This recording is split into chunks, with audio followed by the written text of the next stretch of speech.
এজন্য আমরা সকলে মনোপ্রাণ খুলে বলি আলহামদুলিল্লাহ। আর একটু মহব্বতের সাথে জোরে বলেন আলহামদুলিল্লাহ।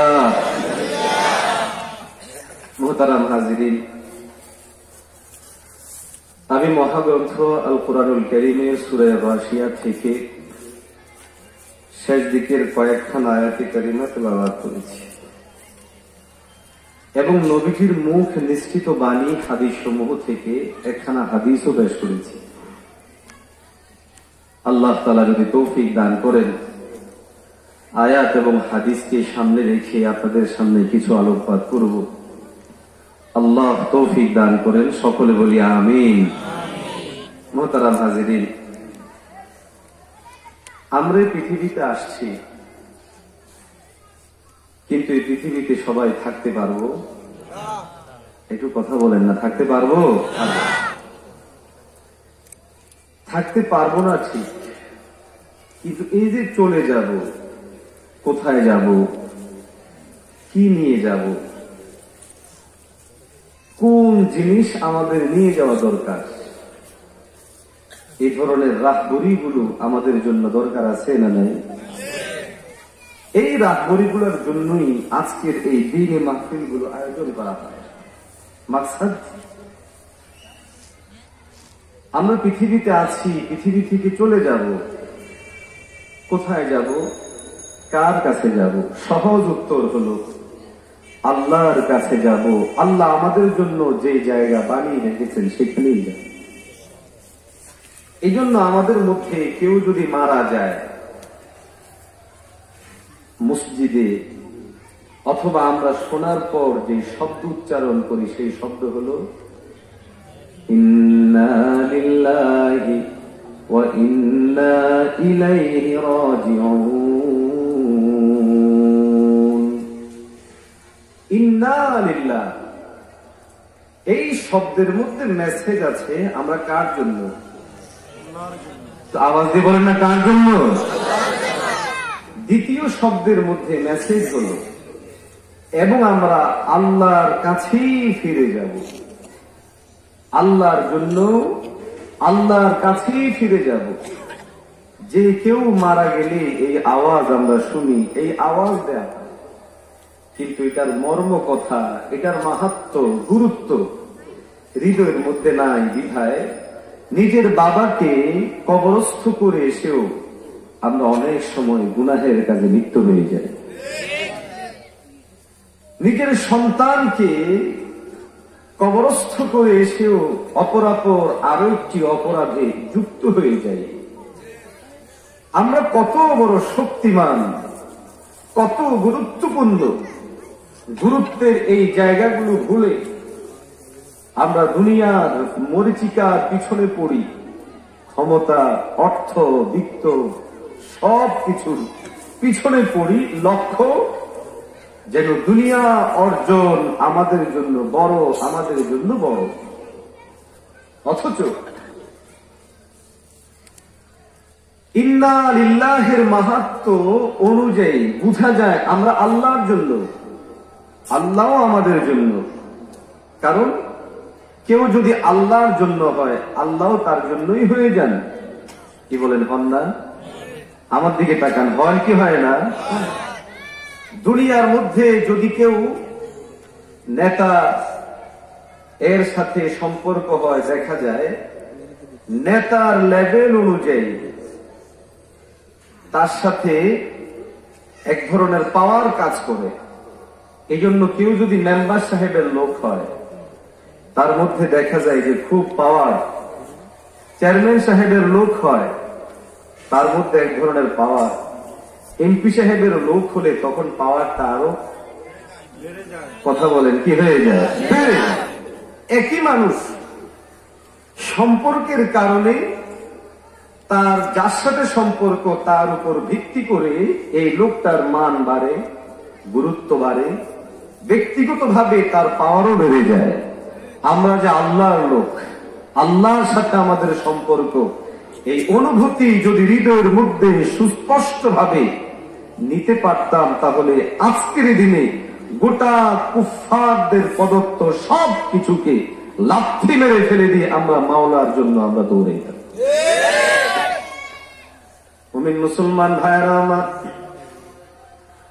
আল্লাহ রাব্বুল আলামিন তার মনোভোলা বান্দাদেরকে তার দিকে ফিরিয়ে নেওয়ার জন্য, আল্লাহকে ভুলে যাওয়া মানুষগুলোকে রব্বুল আলামিনের সাথে সম্পৃক্ত করিয়ে দেওয়ার জন্য যুগে যুগে কালে কালে আল্লাহ রব্বুল আলামিন আম্বিয়া কেরামদেরকে প্রেরণ করেছেন।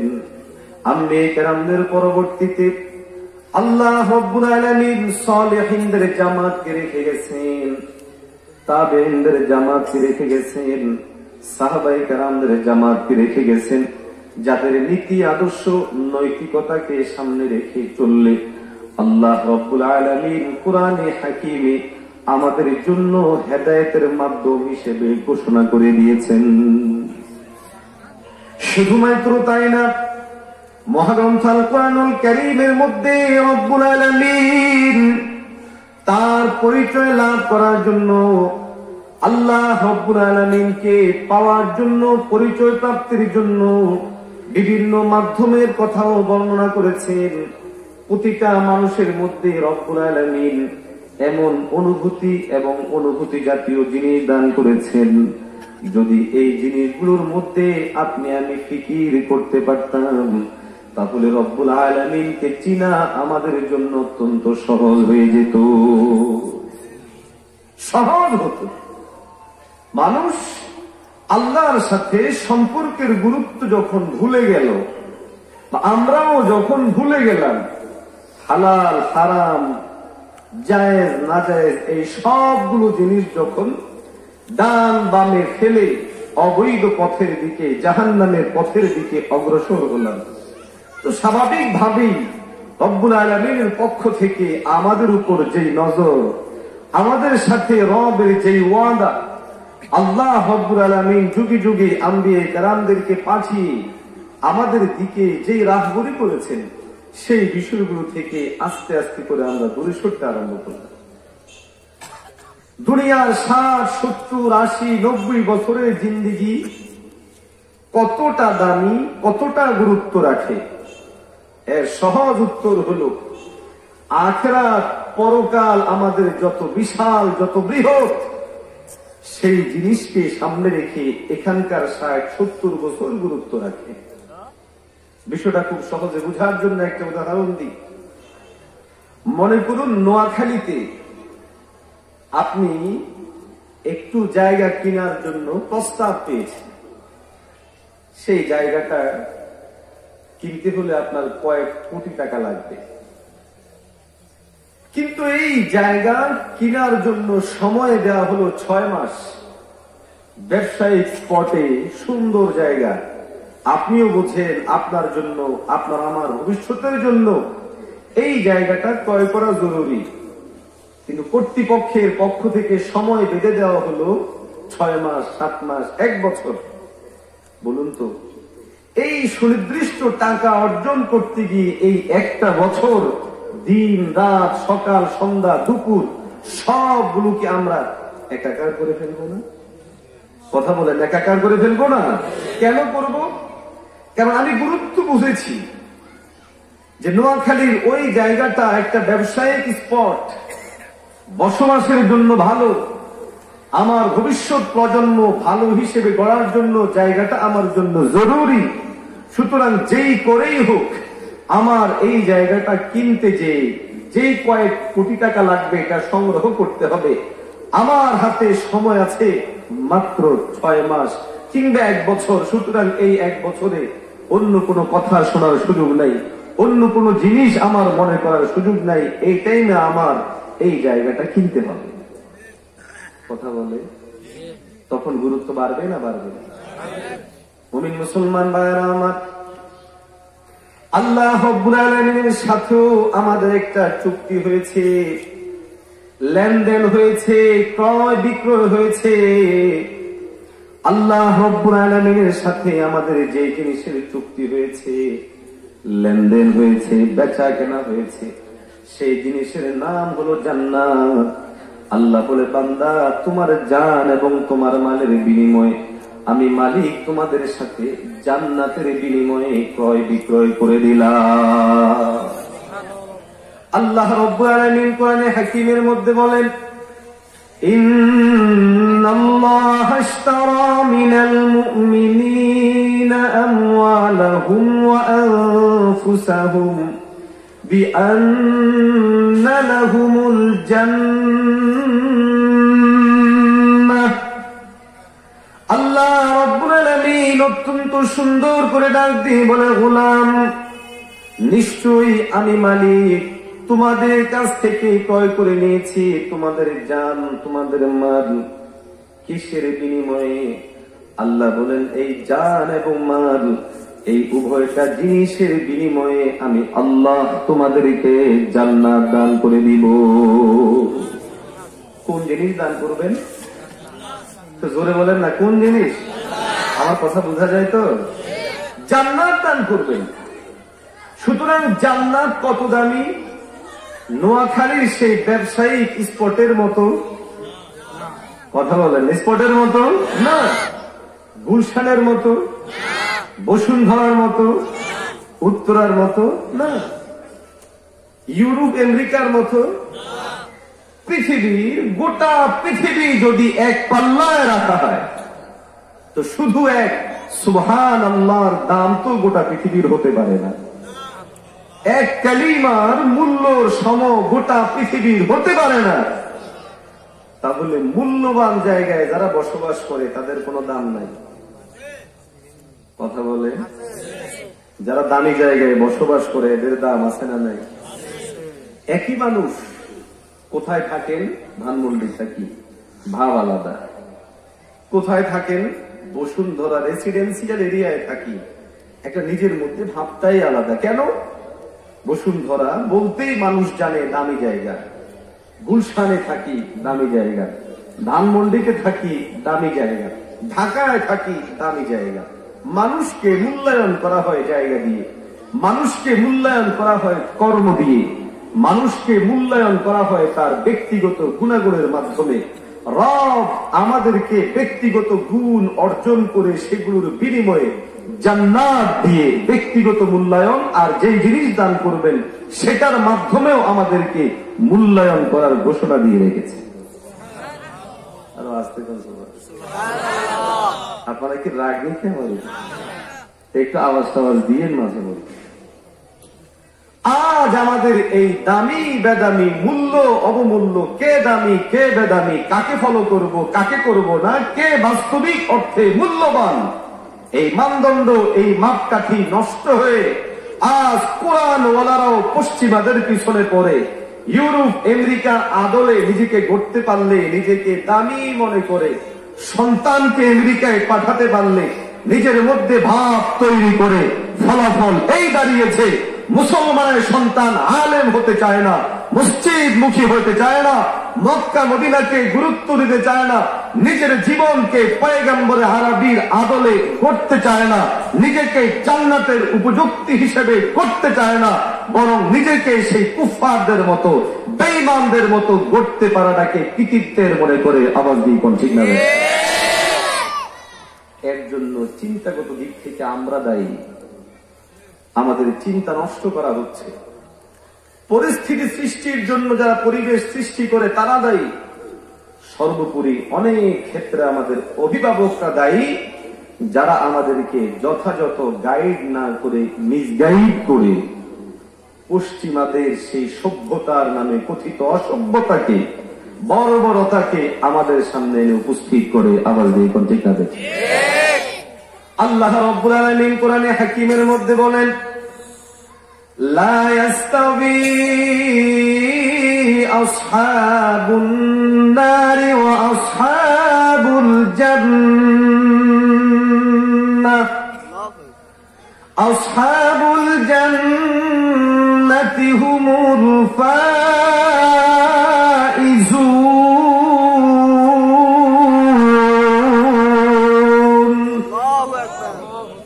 আমার মালিক বলে, ও জান্নাতীগণ, তোমরা আর যারা জাহান্নামীরা তারা কোনদিন এক বরাবর হতে পারে না। জান্নাতীগণ হলেন সফল, জান্নাতীরা হলো কামিয়াব। আল্লাহর ভাষায় জান্নাতীরাই হলো সফল কাম। আল্লাহ অন্য আয়াতের মধ্যেও জান্নাতীদের ব্যাপারে পরিষ্কার করে বলেছেন, قد أفلح المؤمنون।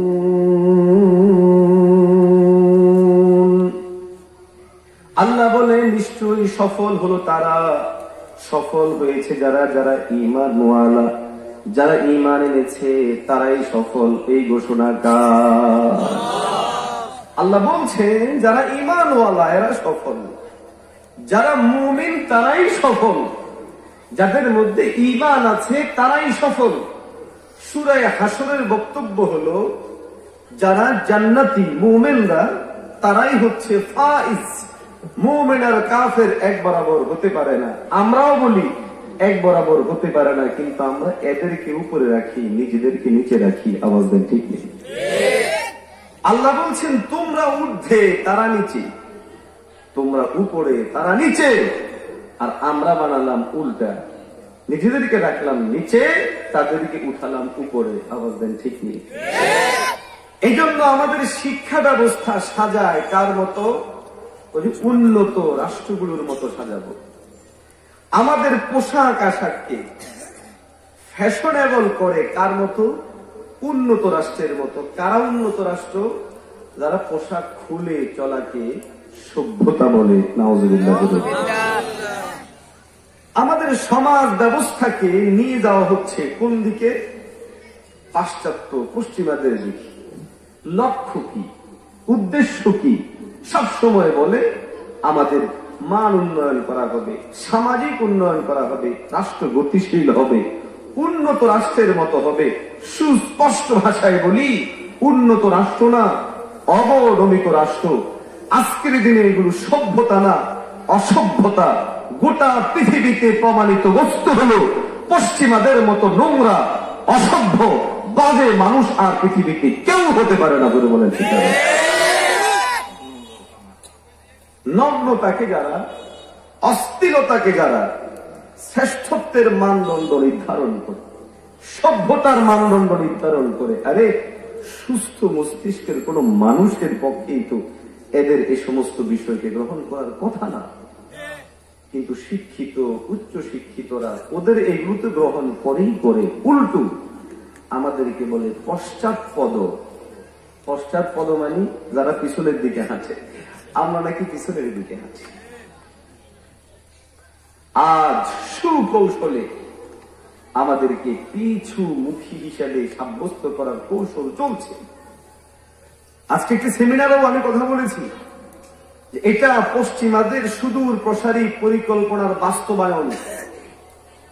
আজ প্রশ্ন করা হয় হুজুরদের কাজটা কি? নামাজ পড়ায়, জানাজা পড়ায়। তো জানাজাও আর লাগে না, আমরাই পড়াইতে পারি। আরো আসতে পারি। আরে যদি কোন ঠিক না ভাই, জানাজা হে পড়াইতে পারি, কিন্তু যদি বলা হয় সূরা ফাতিহাটা পড়েন তো সূরা ফাতিহা বলবে ভাই তোর কাছে মাফ চাই, দোয়া হচ্ছে। আরো আসতে পারি। আমি না সফর করে আসছি তাড়াহুড়া করে, আপনারা কি সফর করে আসছি? কথা বলেন না কেন? আফসোস আমাদের জন্য, কার ইত্তেবা করব, কাকে ফলো করব, কাকে নিয়ে চলবো, কাকে নিয়ে চলবো না। ওয়াল্লাহি বিল্লাহি তাল্লাহি শ্রেষ্ঠত্বের দিক থেকে মুসলমানেরা গোটা পৃথিবীর সবচেয়ে শ্রেষ্ঠ জাতি। আনুগত্য অনুসরণের দিক থেকে আমাদের পয়গম্বর সর্বোৎকৃষ্ট, সর্বশ্রেষ্ঠ মহামানব। এই জন্য কুলাঙ্গারেরা আল্লাহ থেকে ফিরাতে, নবী থেকে ফিরাতে আমাদের সামনে পশ্চিমাদেরকে আনে। ও মুসলমান যুবকেরা, দীপ্ত শপথ গ্রহণ করতে হবে, যেই কোনো মূল্যই হোক তাদেরকে লাথি মেরে ফেলে দিয়ে কোরআন সুন্নাহর আদরে নিজেদেরকে গড়ব। কারা কারা করে তো হাত তুলে বলেন।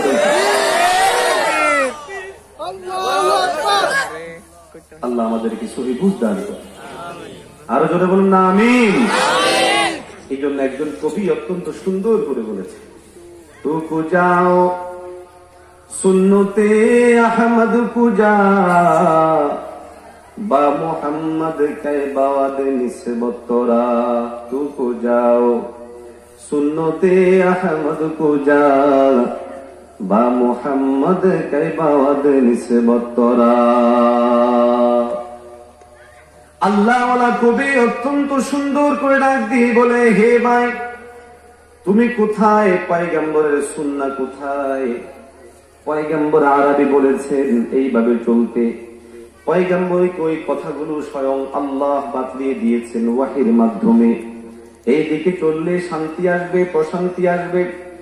আল্লাহ রাব্বুল আলামিন প্রতিটা মাইয়িত মৃত্যুবরণ করার সঙ্গে সঙ্গে পয়গম্বরের মাধ্যমে যে দোয়াটা পড়তে আমাদেরকে শিখিয়ে দিয়েছেন, ওই দোয়ার মধ্যে মেসেজ দিয়ে দেয় নিশ্চয়ই আমরা আল্লাহর জন্য। ও মুমিন, এতটুকু কথাই আমাদের হেদায়েতের জন্য যথেষ্ট ছিল, আমাদের রাহবরের জন্য যথেষ্ট ছিল, আমাদের আত্মনির্ভরশীল হওয়ার জন্য যথেষ্ট ছিল। কিন্তু আফসোসের কথা হলো আজকের দিনে আপনার আমার প্রতিযোগিতা কিসের পিছনে? দুনিয়ার পিছনে। গোটা দুনিয়া কামানোর জন্য অর্থ, বিত্ত, সহায় সম্পত্তি, বিশাল বড় কিছু কামাই করার জন্য আপনি আমি আমাদের জান মালকে খরচ করি। অথচ সূরা তাওবার ভাষ্য হলো, ও বান্দা, এই জান এবং মাল তো আমার সাথে তোদের লেনদেন হয়ে গেছে, তোরা আমাকে এই জান মাল দিতে হবে, এর বিনিময়ে আমি তোদেরকে জান্নাত দান করে দিব। আপনাদের এই বাজারে দোকান আছে নি? কথা বলেন না, আমার কথা কি বোঝা যায় না? নাকি রাগ টাগ করছে না? দোকানদারের কাছ থেকে যদি আপনি একটা জিনিস ক্রয় করেন, দোকানদারকে কিছু দিতে হয়নি? কি দিতে হয়? টাকা দিতে হয়।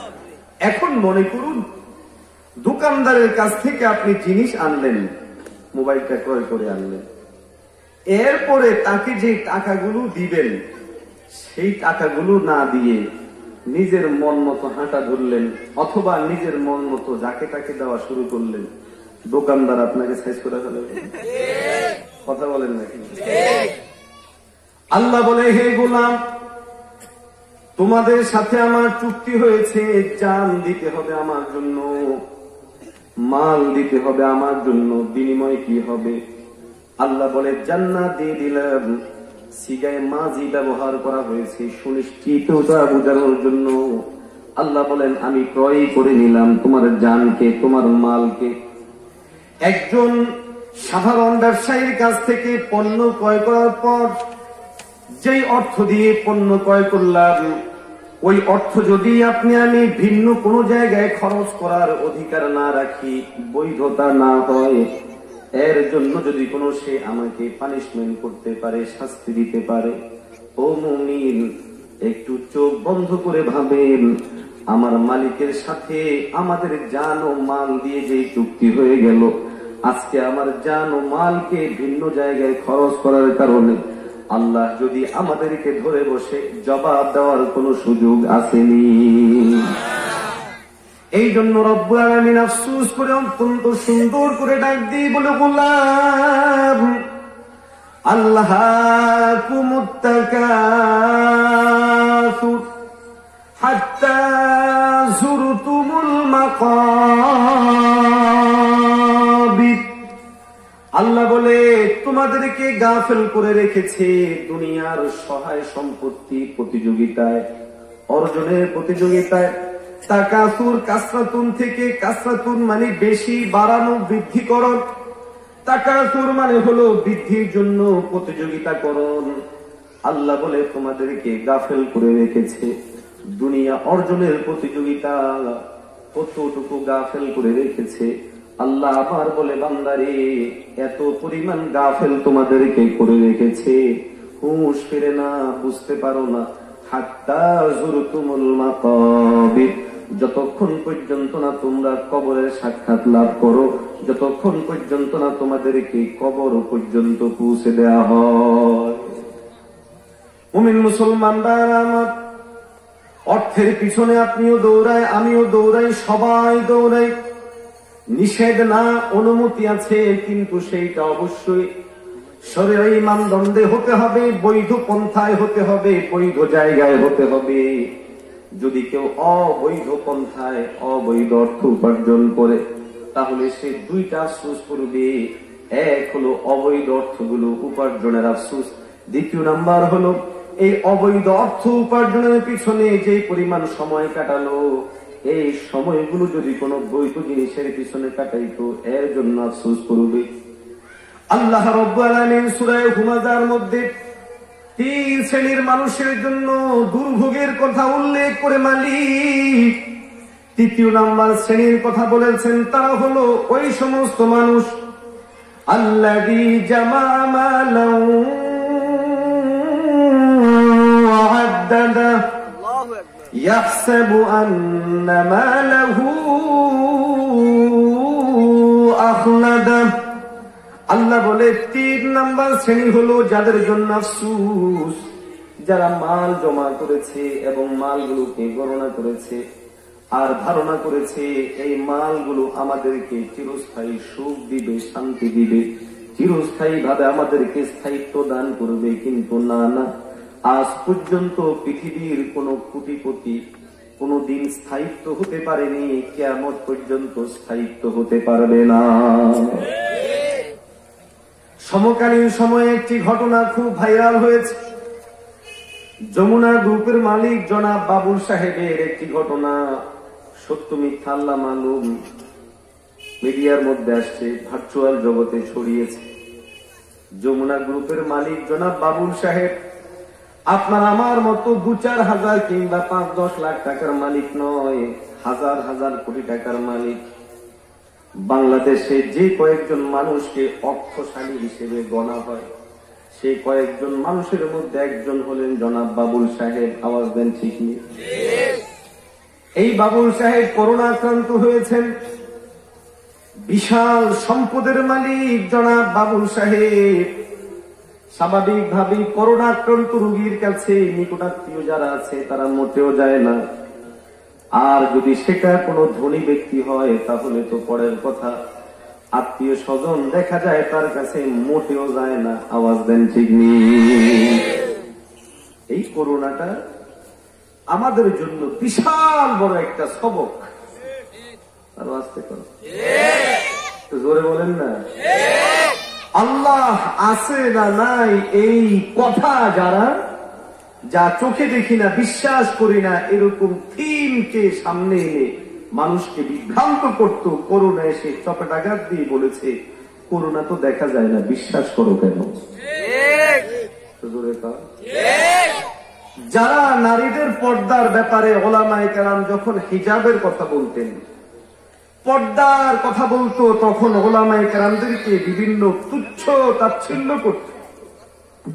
আর বিজ্ঞানের হাইকোর্ট দেখাইতো, স্বাস্থ্যের হাইকোর্ট দেখাইতো যে মহিলারা যদি নাক মুখ ঢেকে রাখে তো এদের স্বাস্থ্যহানি হবে, স্বাস্থ্যের জন্য ক্ষতি হবে, এই জন্য নাক মুখ ঢাকা যাবে না। এরকম বললেওয়ালা কিছু কুলাঙ্গার বিজ্ঞানী ডাক্তার আছে না নাই?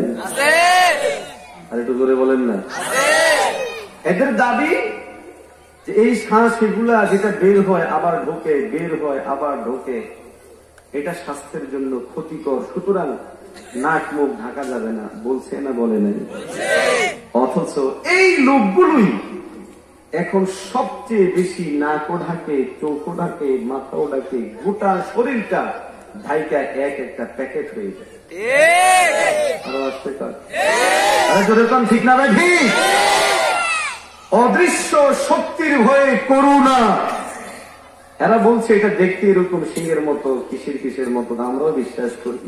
বাস্তবতা আল্লাহ ভালো জানে। কারণ এই করুণা নিয়ে যতগুলো কথা ছড়াইছে, আমার মনে হয় বিগত 50 বা 100 বছরও এরকম পরিবর্তনশীল কথা ছড়াই নাই। প্রথম বলতো একজনের শরীরের সাথে আরেকজন লাগলেই করুণা ছড়ায়, শ্বাস দিলেই করুণা ছড়ায়। করোনা 3 ফিট দূরে যায় না, 4 ফিট দূরে যায়, এই করে সেই করে। মসজিদের কাতার আমরা সোজা করলাম, অনেক দূর পর্যন্ত নিলাম, কার্পেটের মধ্যে পড়লে জীবিত থাকে, টাইলসে পড়লে মারা যায়, কত নাটক, কত কিছু। কথা বলে ঠিক না? বুঝা গেল আমার মালিক কিভাবে গোটা পৃথিবীর সমস্ত শক্তিকে ধরাশায়ী করবে। এক অদৃশ্য শক্তি করুণা আমাদেরকে দেখিয়ে দিল। সুতরাং ওহে বিজ্ঞানের পিছনে পড়া তাবত শিক্ষিত শ্রেণীরা, এখনো সময় আছে, সাজদা যাও, আল্লাহর কাছে অবনমিত হও, এই কথা বলো, আমান্না সাল্লাম না, বিশ্বাস করে ফেললাম, আমার শক্তি, আমার সামর্থ্য, আমার বোমাবাজি, আমার রংবাজি সব বাদ, একমাত্র তিনি হক। তিনি কে? এই কথার উপরে ইয়াকিন করার, বিশ্বাস করার এর চেয়ে বড় মাধ্যম আর কি হতে পারে? আমার ব্যক্তিগত নিজেরও অনেক মাসালা হল হয়ে গেছে। হাদিস শরীফে পড়েছি, বিশ্বাস করেছি, কোরআনুল কারীমের আয়াতে পড়েছি, বিশ্বাস করেছি যে হাসরের মাঠে মানুষের এমন পরিস্থিতি হবে, মানুষ সবাইকে ভুলে যাবে।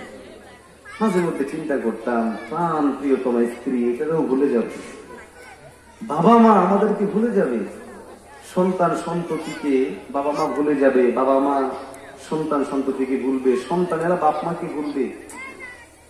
সংশয় না, জাস্ট কেমন কেমন জানি লাগছে। কথা বলেন, আরে জোরে বলেন। কিন্তু আল্লাহ রব্বুল আলামিন এক অদৃশ্য শক্তি করুণাকে আপনার আমার সামনে হাজির করে দিয়ে শত সহস্র প্রশ্নের হল করে দিয়েছেন।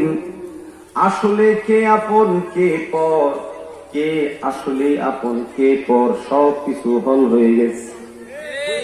আপন মানুষজন পর্যন্ত কলিজা টুকরা সন্তানকে বাবা মায়ে ফেলে দিছে, বাবা মাকে কলিজা টুকরা সন্তানেরা ফেলে দিছে। প্রিয়তমা স্বামীকে স্ত্রী ভুলে গেছে, প্রিয়তমা স্ত্রীকে স্বামী ভুলে গেছে। রেকর্ড আছে না নাই? ফেনীর একটি ঘটনা খুব বেশি পরিমাণ প্রচার হয়েছে।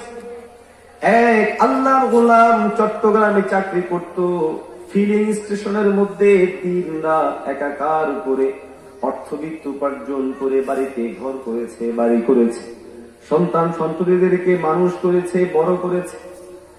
করোনা পজিটিভ হওয়ার পরে যখন বাড়িতে আসলো, নিশ্চয়ই হৃদয়ের মধ্যে আশা ভরসা নিয়ে এসেছিল, আমার কলিজার টুকরা সন্তানেরা, প্রিয়তমা স্ত্রী আমাকে জায়গা দিবে, সেই জায়গাগুলো আমার জন্য অবশ্যই আশ্রয়ের জায়গা হবে। কিন্তু আল্লাহর বান্দা কি আদৌ জানতো চট্টগ্রামের সেই জায়গাগুলো দূর মানুষগুলোই তাদের জন্য ছিল অত্যন্ত নিরাপদ, অত্যন্ত ভালো। বাড়িতে আসার পরে যাদের জন্য মাথার ঘাম পায়ে ফেলে এত কিছু করলো, সে তারাই তাকে সম্পূর্ণ আলাদা করে রেখে দিল। সামান্য খাবারও দেয় না, পানিও দেয় না, খবরও নেয় না। জ্বরের মাত্রা বাড়তে বাড়তে বাড়তে বাড়তে একটা পর্যায়ে করোনাক্রান্ত সেই অসুস্থ মানুষটা দুনিয়া ছেড়ে চলে যায়, কিন্তু ঘর খুলে সেই জায়গা থেকে বের করবে এইরকম কোন মানুষও খুঁজে পাওয়া যায় না। দিন শেষে ওই হুজুর যার বিরুদ্ধে 24 ঘন্টা লেগে থাকতো, সেই হুজুরেরা আইসাই জানাজার নামাজ পড়াইছে। আওয়াজ দেন ঠিক নেই? ওলামায়ে কেরাম যে এই জাতির বন্ধু, কাছের মানুষ এবং প্রকৃত বন্ধু, করোনার সময়ও এই জিনিসটা আমাদের সামনে স্পষ্ট হয়েছে। আওয়াজ দেন ঠিক না ভাই? সুতরাং যারা এত কিছুর পরেও আলেমদের কোনো কাজ খুঁজে পায় না, আলেমরা কি করে খুঁজে পায় না, তাদেরকে বলবো, আপনার আমার জন্ম থেকে শুরু করে মৃত্যু পর্যন্ত যেই জাতিটা সবচেয়ে বেশি কাজে লাগে তারা হলো আলেম শ্রেণী। আরো জোরে কন। মুমিন মুসলমান ভাইরা আমার, সুতরাং করোনা রোগ এসে অনেক মানুষকে সবক শিখাইছে, আমাকেও শিখিয়েছে। আমিও এখান থেকে গ্রোথ হাসিল করেছি। বাস্তবিক অর্থে আমি এই কবরের মধ্যে যাব একাকী, পৃথিবীর মধ্যে আসছিও একাকী। আমার বিদায়কালীন সময়টা সম্পূর্ণ একাকীর, এটাই হলো বাস্তবতা। আওয়াজ দেন ঠিক নেই? জনাব বাবুল সাহেব করোনাক্রান্ত হয়ে হাসপাতালের মধ্যে ভর্তি। স্বাভাবিকভাবে নিকটাত্মীয় স্বজনদের কেউ তার কাছে নাই। করোনা রোগের ব্যাপারে বিজ্ঞজনদের মতামত হলো, এই রোগ যদি কারো হয়েছে তাহলে একটা মানুষকে পানির মধ্যে চুবিয়ে ধরলে যেইভাবে তার কষ্ট হতে থাকবে, কিংবা আপনি আমি পানির নিচে ডুব দিয়ে থাকলে যে পরিমাণ শ্বাস প্রশ্বাস নিতে কষ্ট হয়, করোনা আক্রান্ত ব্যক্তির শ্বাসের মধ্যে এমন সমস্যা সৃষ্টি হয়, ওই মানুষটার জন্য এইরকম কষ্ট হতে আরম্ভ করে দেয়। মুমিন মুসলমান ভাইরা আমার, জনাব বাবুল সাহেবেরও যখন এই কষ্ট শুরু হলো, শ্বাস প্রশ্বাস তিনি সক্ষম নন, কষ্ট কঠিনতর কষ্ট। সামাজিক যোগাযোগ মাধ্যমে যেটা ছড়ালো, উনার দায়িত্বশীল ডাক্তারদেরকে খবর দিয়ে বলে, ও ডাক্তারেরা, তোমরা যা চাও, যত চাও, যাই কিছু চাও না কেন, সব জিনিসগুলো আমি তোমাদেরকে লিখিত দিতে রাজি আছি, শুধু এতটুকু, এই যে আমার কষ্ট, এটাকে একটু হালকা করো, লাঘব করো। ডাক্তারেরা সারেন্ডার করে বলেছে, স্যার এই জিনিস আমাদের পক্ষে সম্ভব নয়, এই সমস্ত জিনিসগুলোর হাত আছে একমাত্র কার। মৌতু কাসিন কুল্লু নাসিন শারিবু, কবরু বাইতিন কুল্লু নাসিন দাখিলু, কবরু বাইতিন কুল্লু নাসিন দাখিলু। মাউত এমন একটা পেয়ালা, যেই পেয়ালা সবাইকে পান করতে হবে, অবুবিন, কিন্তু সেই পেয়ালা পান করাটা মধুর মতো মিষ্টি নয়, সেই পেয়ালা পান করাটা দুধের মতো সুপেয় নয়, সেই পেয়ালা পান করাটা পানির মতো এমন তৃষ্ণা মিটানোর মতো না, বরং যেটা বোঝা যায় মৃত্যু বড় কষ্টকর। আল্লাহ রাব্বুল আলামিন স্বয়ং পয়গম্বর আরবীকে দিয়ে আপনার আমার সামনে সেই জিনিস পরিষ্কার করে দিয়েছে। আল্লাহর হাবিব সাল্লাল্লাহু আলাইহি ওয়াসাল্লামের হিনে মাউতকে আম্মা জান আয়েশা রাদিয়াল্লাহু তাআলা আনহা বয়ান করে বলে, ও ভাইরা, পয়গম্বর আরবী যখন মৃত্যুর কোলে শুয়ে যান, পয়গম্বরের মাথা মোবারক আমার রানের মধ্যে ছিল, পয়গম্বর আরবীর শরীর মোবারক এত ভারী হয়ে যায়, মনে হলো যেন আমার রানগুলো ভেঙে চুরে চূর্ণ বিচূর্ণ হয়ে যাবে। পয়গম্বর আরবী মাঝে মধ্যে হাতে পানি নিয়ে ইয়া রফিকাল আ'লা বলে চেহারার মধ্যে পানিগুলো মুছতেন। আম্মা জান আয়েশা বলে, পয়গম্বরের এই পরিস্থিতি দেখে আমি বুঝতে পেরেছি মৃত্যুর কি কষ্ট। মুসলমান ভাইরা আমার, গুনাহগারদের মতো পয়গম্বরের কষ্ট হয়েছে এই কল্পনা করাও কঠিন, কশ্চিন কেন এটা ঠিক হবে না। আল্লাহ রাব্বুল আলামিন অবশ্যই পয়গম্বরদেরকে অত্যন্ত আদরের সাথে, মায়ার সাথে, মহব্বতের সাথে রূহগুলো কবজ করেছেন, কিন্তু বাহ্যত কিছু নিশানাত, কিছু আসারাত আপনার আমার শিক্ষার জন্য, তালিমের জন্য রেখে দিয়েছেন, যেন আপনি আমি বুঝতে পারি, শিক্ষা অর্জন করতে পারি মৃত্যুর কষ্ট কি পরিমাণ। আওয়াজ দিয়া কোন ঠিক নেই। জামানার পয়গম্বর হযরতে ঈসা আলাইহিস সালাতু ওয়াস সালাম, আল্লাহ রাব্বুল আলামিন উনার জন্য বিশেষ একটা মুজিজার ব্যবস্থা রেখেছিলেন। উনার মুজিজা ছিল যখন তিনি কবরের সামনে গিয়ে বলতেন, ইয়া আহলাল কুবুরি কুম বিইজনিল্লাহ, হে কবরওয়ালারা দাঁড়িয়ে যাও রব্বুল আলামিনের নির্দেশে, আল্লাহর আদেশে, আল্লাহর অনুমতি সাপেক্ষে দাঁড়িয়ে যাও। কবর থেকে মরা মানুষগুলো পর্যন্ত দাঁড়িয়ে যেত। আল্লাহু আকবার, জোরে বলেন না আল্লাহু আকবার। এই মৃত মানুষকে জিন্দা করতেন কে? আল্লাহ। আরো জোরে বলেন না কে? আল্লাহ। আল্লাহ জিন্দা করতেন ঈসা আলাইহিস সালামের মাধ্যমে। ঈসা আলাইহিস সালামের মুজিজা দেখানোর জন্য, ওনার অবস্থান সৃষ্টি করার জন্য। এখানে ঈসা আলাইহিস সালামের ব্যক্তির কোনো ক্রেডিট নেই, কবরওয়ালারও কোনো ক্রেডিট নাই। আমাদের সমাজে এরকম ঘটনা ঘটলে সব মানুষ ওই কবরস্থানে গিয়ে পূজা করতে আরম্ভ করে দিবে। আরো আসতে পারে, আরেকটা জোরে বলে না, ঠিক না? ঠিক। মুজিজা, কারামত, এগুলো হক, বিশ্বাস না করলে ইমানই থাকবে না। কিন্তু সমস্যা হলো, কারামত একটু প্রকাশ পাইলে দিন শেষে মানুষ ওই পীর সাহেবের পূজা করতে আরম্ভ করে দেয়। আমাদের সমাজে এমন লোক আছে না? নেই? মুমিন মুসলমান ভাইরা আমার, জামানার পয়গম্বর হযরতে ঈসা আলাইহিস সালাতু ওয়াস সালাম আল্লাহ রাব্বুল আলামিনের অনুমতি সাপেক্ষে, মাওলার বিশেষ কুদরতের বলে কবরের কাছে গিয়ে বলতেন, ইয়া আহলাল কুবুরি কুম, হে কবরওয়ালা দাঁড়িয়ে যাও। কবরওয়ালা দাঁড়িয়ে যেত। জামানার পয়গম্বর হযরতে ঈসা এমনই একটি কবরের পাশে গিয়ে বললেন, হে কবরওয়ালা দাঁড়াও। কবর থেকে একজন মানুষ বের হয়ে আসলো। চুল পেকেছে, দাড়ি পেকেছে, শরীরের অঙ্গ প্রত্যঙ্গ সবগুলোর মধ্যে বার্ধক্যের নমুনা ধারণ করেছে।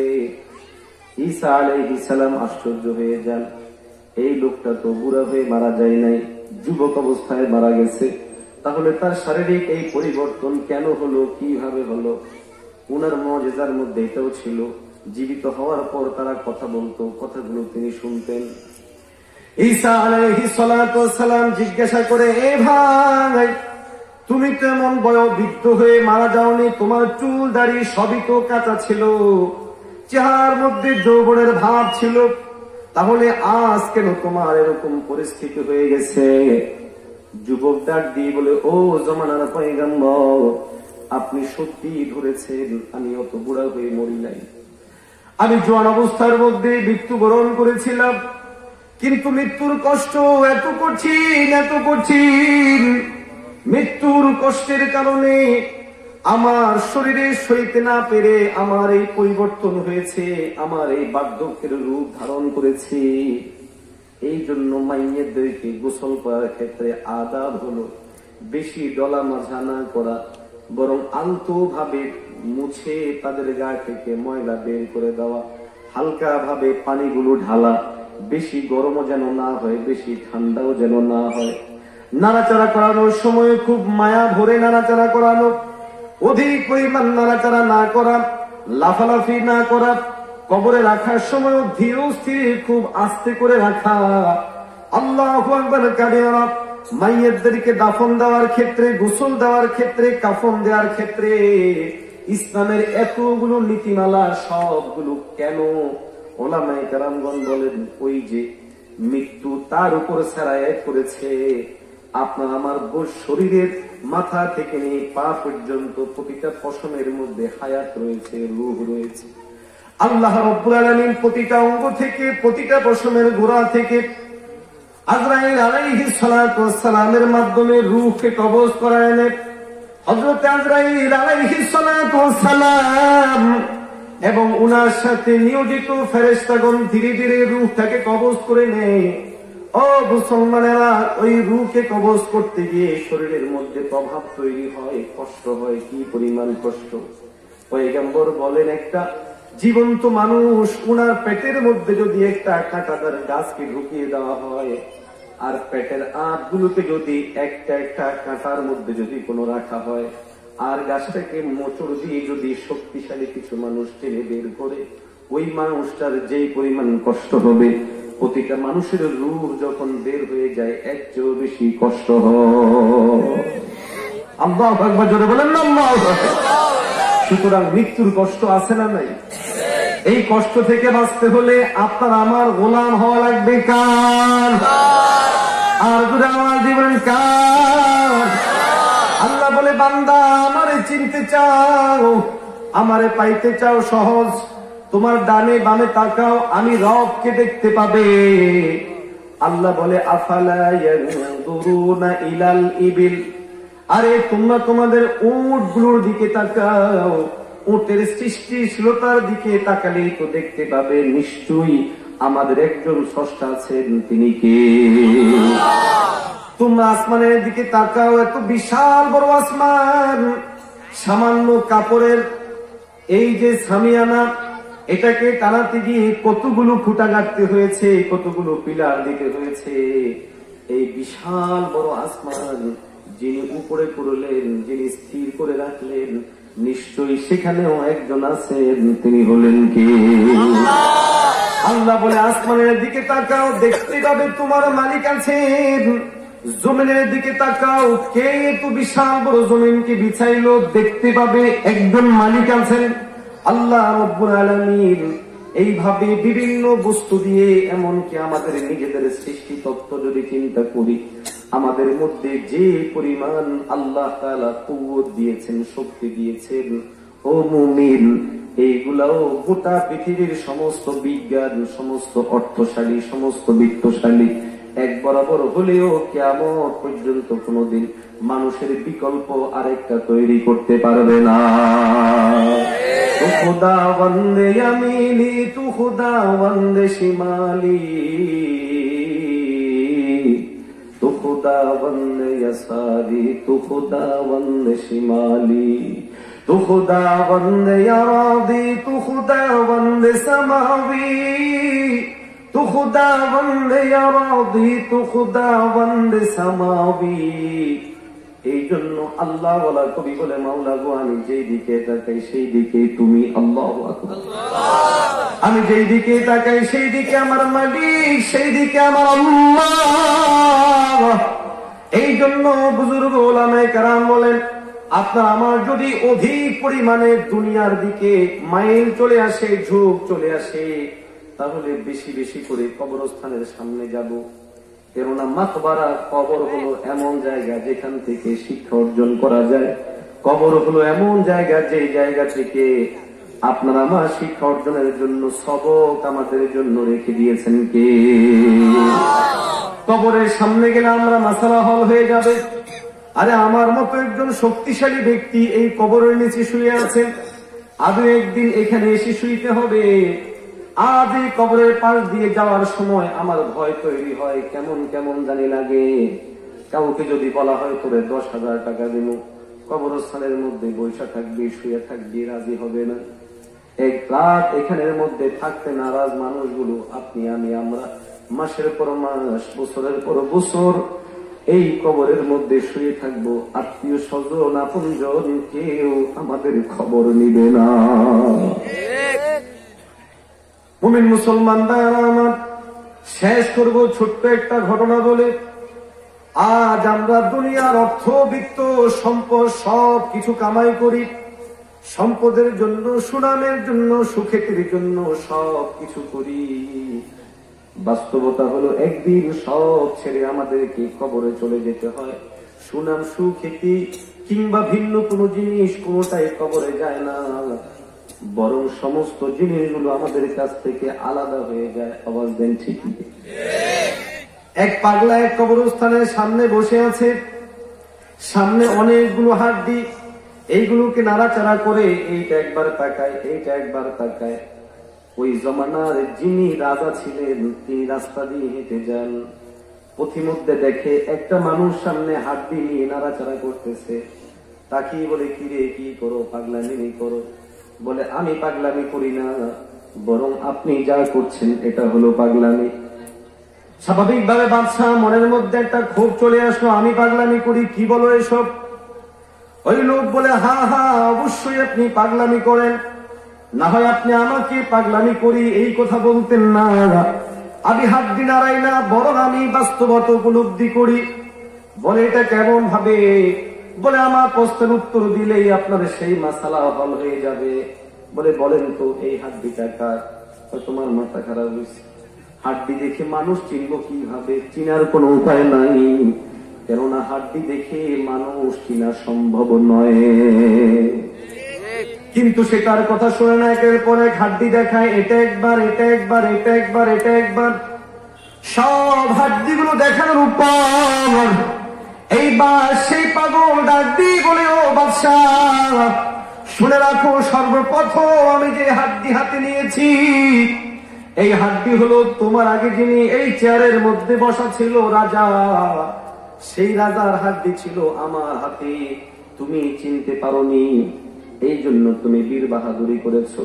এইটাকে রেখে আরেকটা তোলে, বলে এই যে হাড্ডি এটা হলো তার পরবর্তী বাদশাহ। এরপরে আরেকটা তুলে বলে এটা হলে এর পরবর্তী বাদশাহ। এইভাবে একটা একটা করে তুলে বলে ও বাদশাহ গো, এই সমস্ত হাড্ডিগুলো হলো তোমার আগে যতজন বাদশাহ এই চেয়ারে ছিল সবার, এদেরও যেইভাবে অস্তিত্ব নাই, মাটিয়ে কবরে সব খেয়ে ফেলেছে, একদিন তোমারও খেয়ে ফেলবে, তোমার কোনো অস্তিত্ব খুঁজে পাওয়া যাবে না।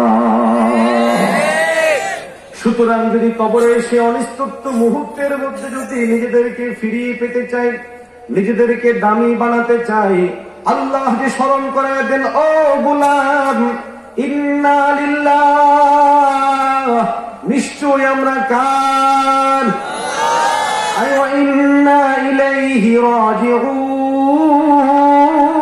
রাজিউন, এবং নিশ্চয়ই আমরা ফিরে যাব আল্লাহর কাছে।